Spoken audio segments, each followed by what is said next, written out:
The lawyer's office smelled of polished wood and ink, but for Emily, it smelled of betrayal.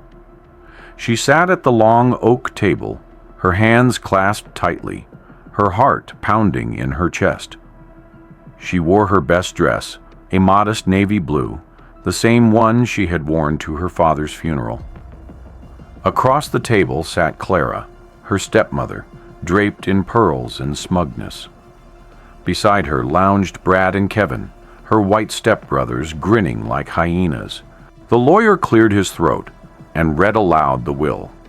To my beloved wife, Clara, I leave the main estate and controlling shares of the family business. To my stepsons, Brad and Kevin, I leave financial holdings and property assets. Emily leaned forward, waiting. And to my daughter, Emily. A pause. I leave the old farmhouse property on Mill Creek Road. Silence. Then, laughter. Brad slapped the table. You've got to be kidding. The old shack? That place is a dump. Kevin sneered, shaking his head. Figures. I guess even Dad knew she didn't belong in the real house. Clara smirked, her words dripping with venom. Well, Emily, seems your father thought the farmhouse suited you better. Out there, you won't bother anyone. Emily's throat tightened. She knew this wasn't about property. It was about rejection, about being pushed aside, as she had been all her life since Clara entered the picture. Brad leaned forward, smirking cruelly. You know, Em, maybe it makes sense. That house is out in the country. No neighbors for miles. No one to complain. You can live out there.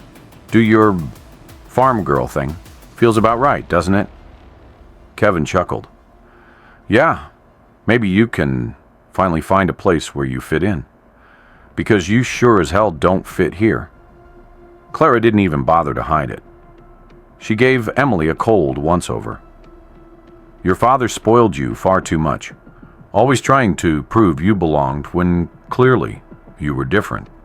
This family has its standards. You'll never rise to them, Emily. The words burned, not because they were new, but because they were familiar. For years, Emily had endured the quiet whispers, the not-so-subtle digs, the way Clara always called her that girl instead of my daughter. She knew what they meant when they said she didn't fit. They meant her skin, her heritage, her very existence in their pristine white family. For a moment, Emily felt tears threaten to spill, but she swallowed them down. She stood slowly, her chair scraping against the floor. Her voice was steady. If this is what my father left me, then I'll take it. Because unlike you, I don't measure my worth in houses or money. He loved me, and that's more than any of you will ever understand. Clara scoffed. Love doesn't pay the bills, Emily. You'll see soon enough. That shack will eat you alive. Brad grinned cruelly. Good luck fixing the roof, sis. I doubt even the rats want to live with you. Kevin added with a chuckle. Honestly, I'm surprised Dad even mentioned you in the will. Thought maybe he'd finally realized the mistake of dragging you into this family. Emily's fists clenched, but she kept her voice calm. The mistake wasn't me. It was all of you, thinking cruelty makes you powerful. One day, you'll realize it makes you small. The room fell silent for just a moment. Clara's face hardened. She grabbed her bag, signaling to her sons. Come, boys. Let her have her little speech. She'll be crying in that farmhouse within a week. Their laughter echoed down the hallway as they left. That evening, Emily drove out to Mill Creek Road. The farmhouse stood lonely against the fading sun, its wooden frame sagging, shutters hanging loose. Grass grew waist-high around it, and the path was nothing but dirt and weeds. It looked like nothing. It looked worthless. But Emily placed her hand on the creaking gate and whispered, "This is mine. This is the last piece of him, and I won't let them take it from me." She stepped inside. The air smelled of dust and time. Floorboards groaned under her weight. Cobwebs stretched across corners. But in that silence, she could almost hear her father's laugh. She could almost feel his presence. And something deep inside told her, this house held more than just broken wood. It held secrets. Secrets her step-family had never wanted her to find. The first night was the hardest.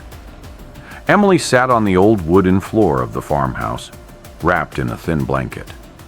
There was no heat, no electricity yet. The wind whistled through cracks in the windows.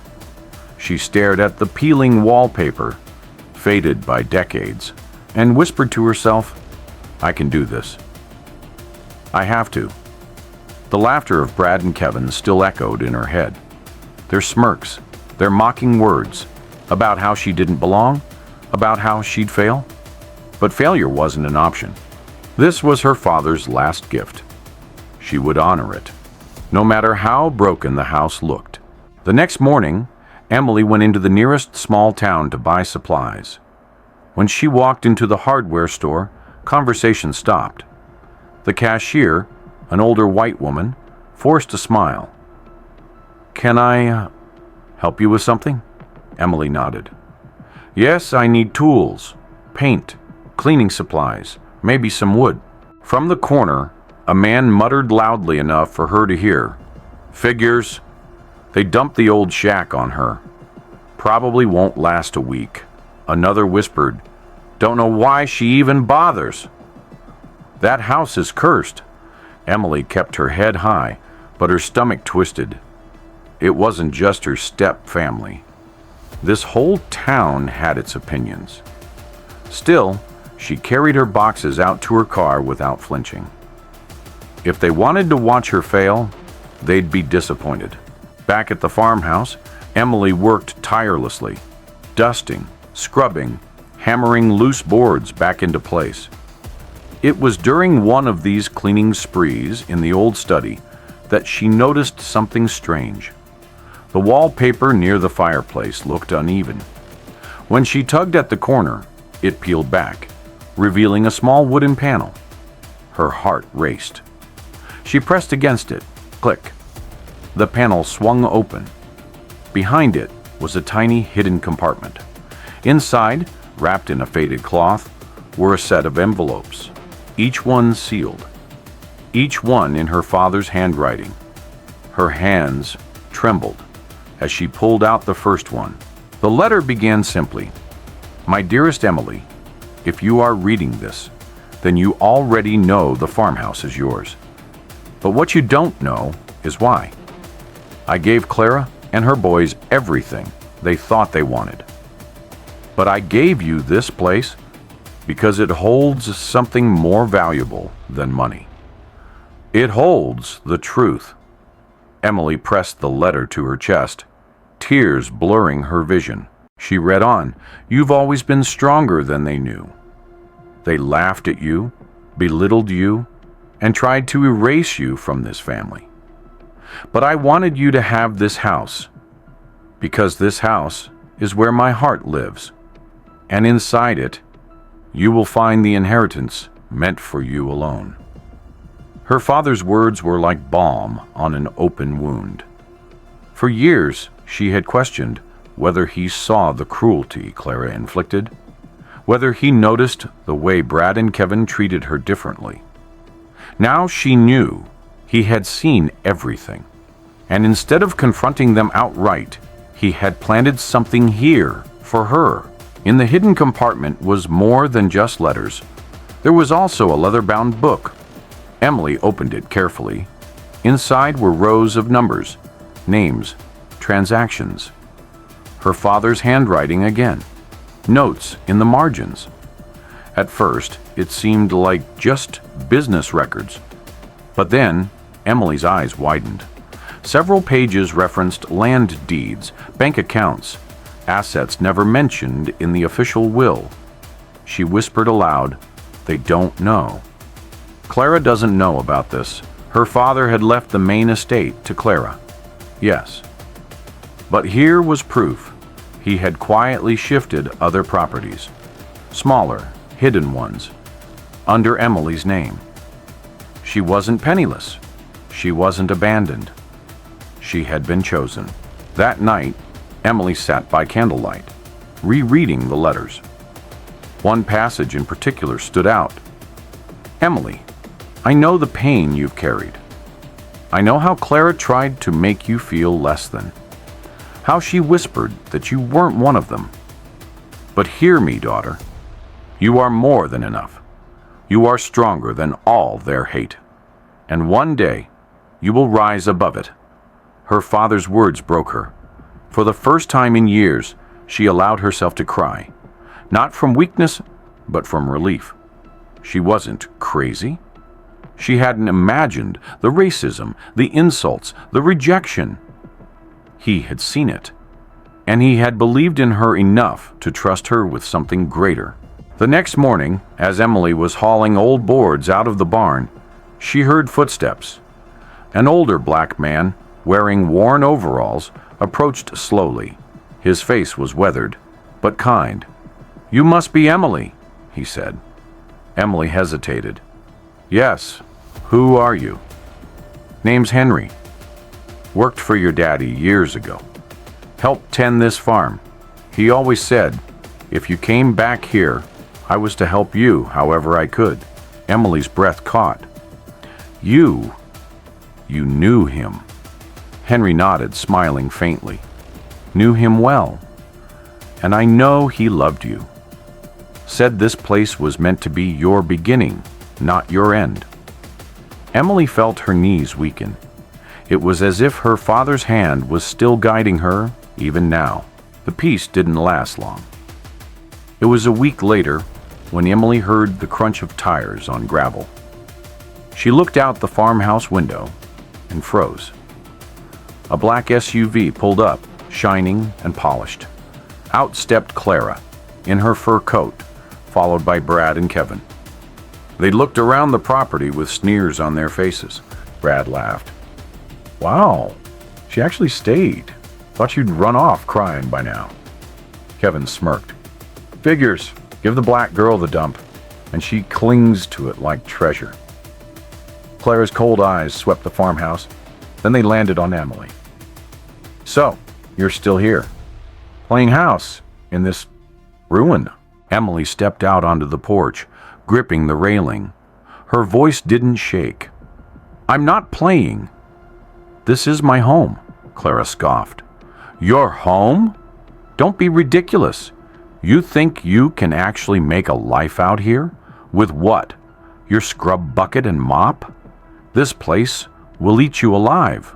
Brad circled the porch, eyeing the fresh paint Emily had managed to put on the window frames. "Look at this," he sneered. "She's actually trying." "You really think Daddy left you anything worth having?" Kevin chuckled darkly. "He didn't even see you as family. You were just his charity case." Those words cut. But Emily didn't flinch. Instead, she reached inside her bag and pulled out one of the letters. Her father's handwriting. She held it up. "Funny, because this says otherwise." For the first time, Clara's face shifted. Her mask cracked. "What? What is that?" Emily's eyes locked with hers. "Proof. Proof that he saw everything. The way you treated me, the way you tried to erase me, and proof that this house and everything tied to it is mine." Clara's voice rose, sharp and venomous. "You don't deserve anything. You're not one of us." Emily's chest burned, but she fired back. "I was his daughter, and he trusted me. That's something you'll never take away." Henry, who had been helping Emily carry tools, stepped out from behind the barn at that moment. He held the leather ledger in his hands. "You might want to hear this," he said firmly. Clara turned, furious. "Who are you?" Henry's voice was steady. "Someone your husband trusted. Someone who knows he moved land deeds and assets out of your reach long before he passed. All under Emily's name." The color drained from Clara's face. Brad and Kevin exchanged uneasy glances. "What?" Kevin muttered. That's impossible." Henry opened the ledger, showing pages of signatures, bank records, and legal notes. "Not impossible. Intentional. He wanted to protect her. From you." Emily's hand shook as she took the book. Her father's handwriting stared back at her, undeniable. Clara's voice broke into a scream. "He betrayed me! He betrayed his own family!" Emily shot back, "No.